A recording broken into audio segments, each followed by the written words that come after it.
Budi ini sangat menyayangi keluarga ya. Siapapun karyawan pasti sayang dengan keluarga, teman-teman. Budi selalu mendahulukan urusan keluarga dibanding urusan pekerjaan. Suatu hari anak Budi membuat masalah di sekolah. Budi dipanggil ke sekolah, tapi di saat yang sama dengan waktu presentasi proyek perusahaan. Tindakan Budi. Belajar bersama Pak Reza, menuntut ilmu menggapai cita. Ikhtiar dan doa lakukan bersama, sukses tujuan di akhir cerita.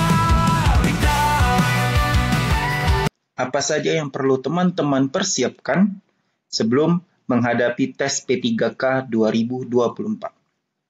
Yang pertama, teman-teman harus membuat jadwal belajar dan alokasikan waktu minimal 30 menit setiap hari. Yang kedua, teman-teman harus belajar secara konsisten. Berlatih dengan soal ujian, evaluasi diri dengan mengikuti TO, dan jaga kesehatan fisik dan mental. Nah, kelima poin ini harus teman-teman persiapkan sebelum teman-teman mengikuti ujian P3K 2024. Kisi-kisi kompetensi manajerial berdasarkan Permenpan RB nomor 652 tahun 2023. Berarti ini yang terbaru ya kawan-kawan ya. Nah, kisi-kisi yang pertama yaitu integritas yang berisikan jujur, peduli, mandiri, disiplin, tanggung jawab, kerja keras, sederhana, berani, dan adil ya. Yang kedua, kerjasama. Yang ketiga, komunikasi. Yang keempat, orientasi pada hasil. Yang kelima, pelayanan publik. Yang keenam, pengembangan diri dan orang lain. Yang ketujuh, mengelola perubahan. Dan yang ke-8, pengambilan keputusan. Jadi teman-teman, ke-8 kisi-kisi inilah yang terdapat di dalam soal-soal kompetensi manajerial. Silahkan teman-teman pelajari dan teman-teman hafalkan ya, untuk teman-teman agar mudah menjawab soal-soal manajerial. Selanjutnya, saya akan bahas kisi-kisi kompetensi sosiokultural. Yang pertama, kepekaan terhadap keberagaman, kemampuan berhubungan sosial, kepentingan terhadap pentingnya persatuan, dan yang terakhir adalah empati. Baiklah teman-teman, kita akan membahas soal pada video sebelumnya, soal nomor 5 pada video sosiokultural ya. Nah, berarti ini adalah soal sosiokultural ya teman-teman ya. Oke, kita bahas bersama-sama. Anda diundang menjadi narasumber pada sebuah acara seminar. Saat sesi tanya jawab, beberapa peserta memberikan pertanyaan terkait materi yang disampaikan. Akan tetapi salah satu dari mereka tidak memberikan pertanyaan, melainkan cemoohan dan kritikan. Baiklah teman-teman. Di soal ini ya teman-teman ya, ingin melihat bagaimana teman-teman menganggap pentingnya persatuan ya. Jadi jangan sampai ada pertengkaran gara-gara ada yang mencemooh teman-teman ya. Jadi pilihlah jawaban yang mencerminkan persatuan ya teman-teman ya. Jangan sampai berkelahi gara-gara hal sepele ya. Coba kita lihat jawaban yang A. Menjawab kritikannya dengan kritikan juga. Agar ia sadar bahwa yang dilakukannya tidak tepat. Ini akan menimbulkan semacam apa teman-teman ya. Saling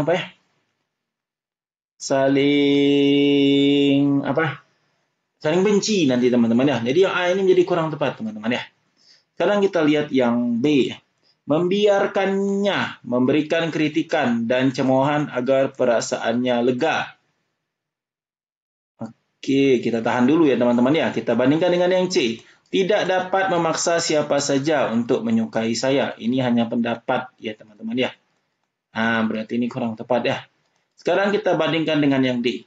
Menjawab cemoohan dan kritikannya dengan kalimat yang baik tanpa terbawa emosi. Nah, jadi jawaban yang paling tepat adalah yang D, teman-teman ya. Menjawab cemoohan dengan kritikannya dengan kalimat yang baik tanpa terbawa emosi. Jadi yang D ini poinnya 4, teman-teman ya. Soal nomor 1. Rido adalah salah satu karyawan di sebuah perusahaan. Rido tergabung dalam satu tim kerja. Tim kerjanya selalu memperoleh tugas yang penting. Rido merasa memiliki andil cukup besar pada setiap proyek yang berhasil ditanganinya. Akan tetapi, selalu saja ketua tim dan manajernya yang mendapat pujian dan promosi jabatan. Tindakan Rido: A. Memperingatkan mereka bahwa seharusnya Rido yang mendapatkan pujian. B. Menerima saja sebab hanya karyawan biasa. C. Menyadari bahwa Rido butuh lebih banyak belajar. D. Berusaha lebih giat agar layak mendapat promosi. Baiklah teman-teman, silakan teman-teman pause dan jawab. Cukup ya teman-teman ya.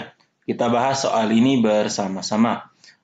Di soal dijelaskan kalau Rido ini adalah salah satu karyawan di perusahaan. Rido ya teman-teman ya, bukan Rudi ya. Rido tergabung dalam satu tim kerja. Tim kerjanya memperoleh tugas yang penting. Rido merasa teman-teman ya. Rido merasa memiliki andil cukup besar pada setiap proyek yang berhasil ditangani. Akan tetapi selalu saja ketua tim dan manajernya yang mendapat pujian dan promosi jabatan. Tindakan Rido di soal teman-teman dijelaskan kalau ini Rido masih merasa, belum tentu benar teman-teman ya. Masih perasaan Rido saja, belum tentu benar. Nah teman-teman, soal ini ingin melihat bagaimana integritas kalian. Bagaimana integritas kalian ya. Sekarang coba kita lihat jawaban yang A. Memperingatkan mereka bahwa seharusnya Rido yang mendapat pujian. Ingat teman-teman, ini baru merasa, belum tentu benar ya. Jadi yang A ini pun kurang tepat. Ya, karena kita hanya sebagai bawahan ya teman-teman ya. Yang B, menerima saja sebab hanya karyawan biasa. Nah yang B bagus teman-teman ya. Kita tahan dulu jawabannya B.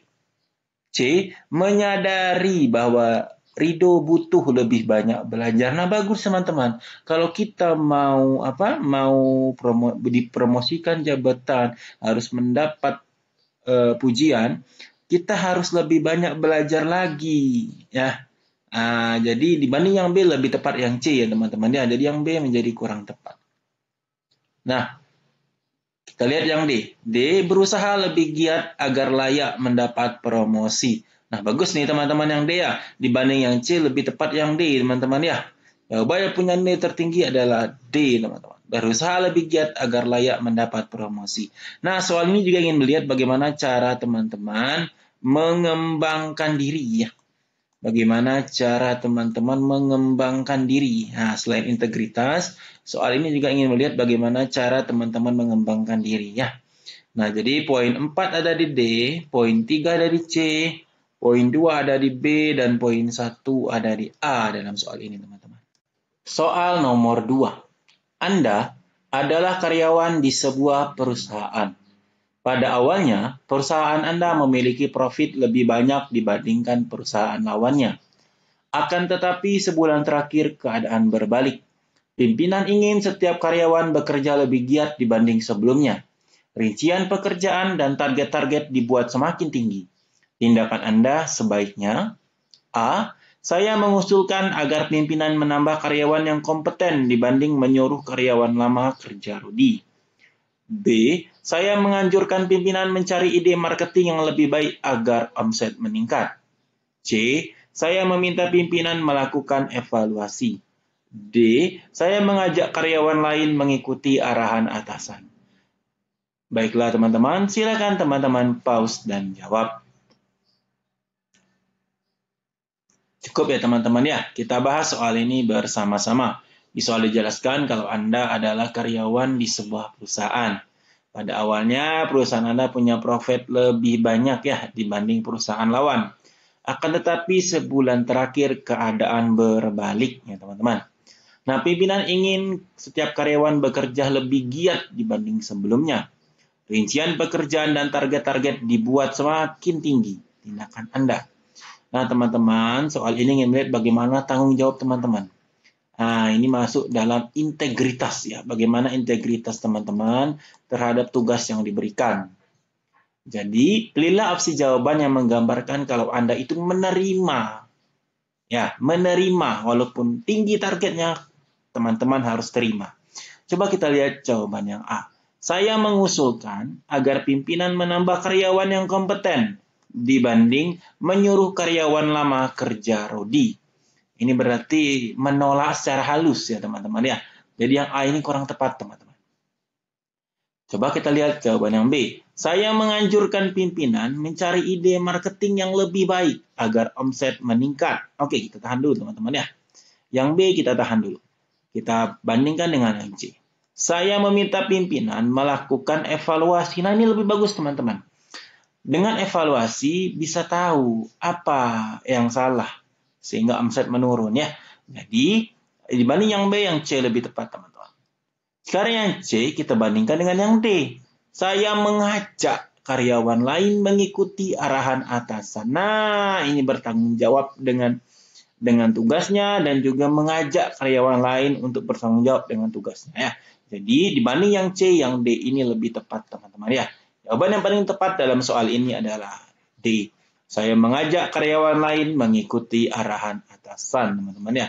Jadi poin 4 ada di D, poin 3 ada di C, poin 2 ada di B, dan poin 1 ada di A teman-teman.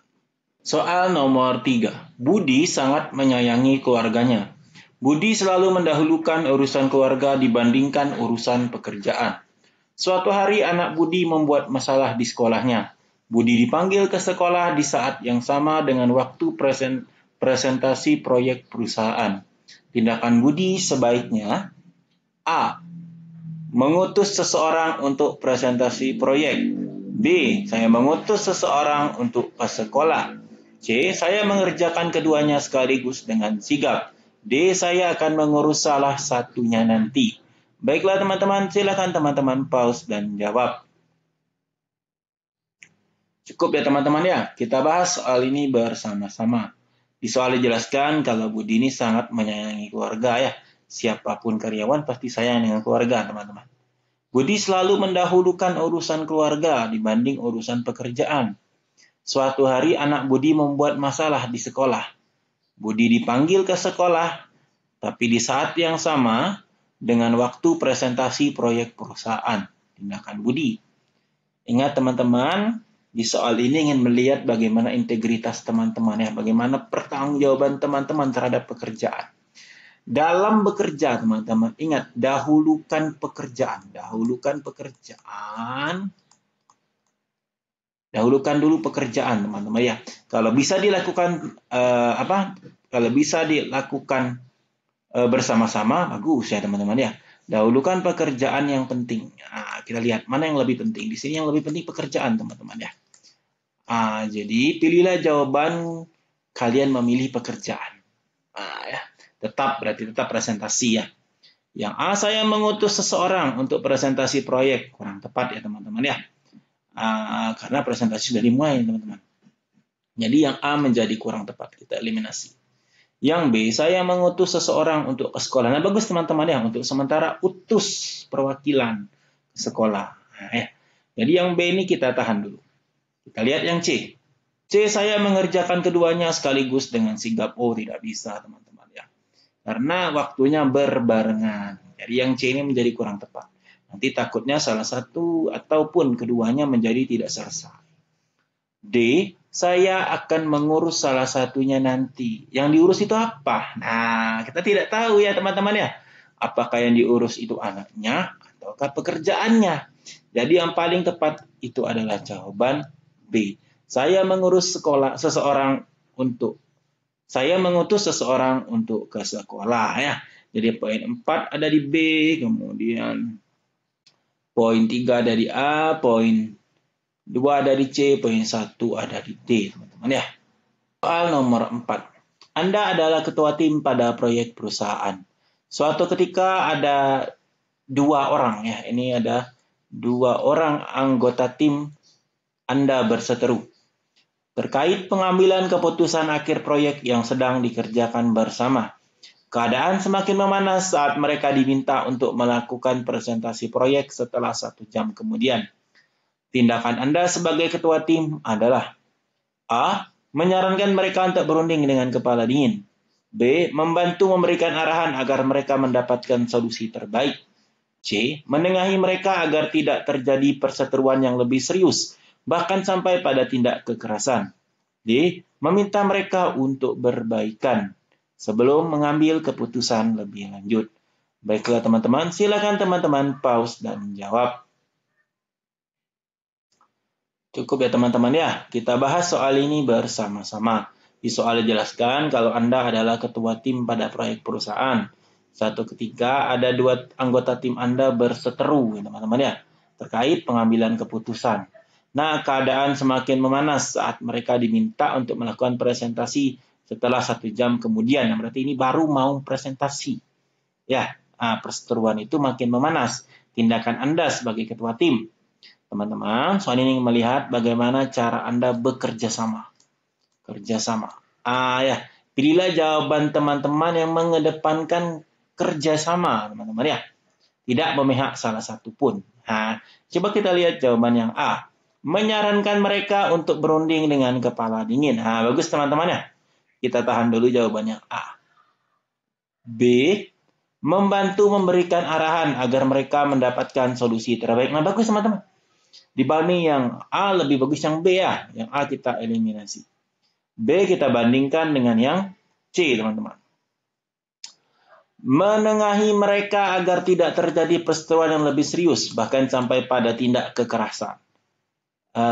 Masih lebih tepat yang B, teman-teman ya, karena kita bantu mereka agar mendapatkan solusi. Kalau cuma menengahi saja tanpa ada solusi, ini nanti malah belum selesai perseteruannya nanti, teman-teman ya. Jadi yang C menjadi kurang tepat. Yang B kita bandingkan dengan yang D. D meminta mereka untuk berbaikan sebelum mengambil keputusan lebih lanjut. Ini artinya gudeg nanti, artinya jengkel nanti teman-teman. Ya, masalah mereka belum selesai, kita paksa untuk berbaikan, kita minta untuk berbaikan ya. Jadi ini menjadi kurang tepat. Jawaban yang paling tepat adalah yang B. Kita berikan arahan agar mereka mendapatkan solusi terbaik ya. Yang B ini poin yang 4. Yang C poin 3, D2 dan A1 teman-teman ya. Soal nomor 5. Anda adalah seorang karyawan di sebuah perusahaan. Suatu hari ayah Anda mengabari bahwa ibu Anda sedang dirawat di rumah sakit diakibatkan kelelahan dan kurang istirahat. Anda diminta untuk datang menjenguk. Sementara itu jam istirahat kantor tinggal 1 jam lagi. Tindakan Anda adalah A. Segera minta izin kepada atasan sebab yang sakit adalah ibu saya. B. Segera bergegas untuk memastikan keadaannya, kemudian kembali bekerja. C. Minta izin untuk menjenguk ibu saat jam istirahat dan kembali lagi setelahnya. D. Minta pengertian ayah untuk menunggu saya pulang kerja. Baiklah teman-teman, silakan teman-teman pause dan jawab. Cukup ya teman-teman ya, kita bahas soal ini bersama-sama. Di soal dijelaskan kalau Anda adalah seorang karyawan, kemudian suatu hari ayah Anda mengabari bahwa ibu Anda sedang dirawat di rumah sakit diakibatkan kelelahan dan kurang istirahat. Anda diminta untuk datang menjenguk. Sementara itu jam istirahat kantor tinggal 1 jam lagi. Tindakan Anda. Teman-teman, soal ini ingin melihat bagaimana cara teman-teman mengambil keputusannya. Pengambilan keputusan. Jadi, ambillah keputusan yang paling bijak, teman-teman ya. Nah, di soal ini dikatakan kalau ibu Anda dirawat di rumah sakit, ada ayah Anda mendampinginya, ayah Anda hanya minta untuk Anda datang menjenguk. Jadi bisa kapan saja, teman-teman ya. Jadi jangan sampai teman-teman meninggalkan pekerjaan. Karena ini tidak terlalu urgen, teman-teman. Coba kita lihat jawaban yang A. Segera minta izin kepada atasan sebab yang sakit adalah ibu saya. Ini pasti kecil nilainya, teman-teman ya. Kenapa? Ini belum urgen, teman-teman. Masih ada yang mendampingi ibu Anda di rumah sakit. Jadi yang A ini kurang tepat. B. Segera bergegas untuk memastikan keadaannya, kemudian kembali bekerja. Berarti kita ke rumah sakit dulu, habis itu baru kembali bekerja lagi. Sedangkan udah dikasih tahu sama ayah kita kalau ibu kita tuh kelelahan dan kurang istirahat. Udah ada kabar, udah ada keadaannya. Untuk apa kita pastikan lagi? Ya. Jadi yang B-nya menjadi kurang tepat, teman-teman. C. Minta izin untuk menjenguk ibu saat jam istirahat dan kembali lagi setelahnya. Berarti kan tidak mengganggu pekerjaan, teman-teman ya. Nah, kita minta izin jenguk ibu itu di jam istirahat. Jadi yang C ini bagus, teman-teman, jawabannya. Kita bandingkan dengan yang D. Minta pengertian ayah untuk menunggu saya pulang kerja. Lebih tepat lagi jawaban yang C, teman-teman, daripada yang D. Minta izin untuk menjenguk ibu saat jam istirahat dan kembali lagi setelahnya. Teman-teman, jawaban C ini adalah poinnya 4. Ya. B poinnya 3, D 2, dan A 1, teman-teman. Ya, teman-teman, sampai di sini video kita pada pagi hari ini. Jangan lupa like, share, dan subscribe channel YouTube Pak Reza dan follow TikTok Pak Reza ya. Sampai jumpa teman-teman di video berikutnya.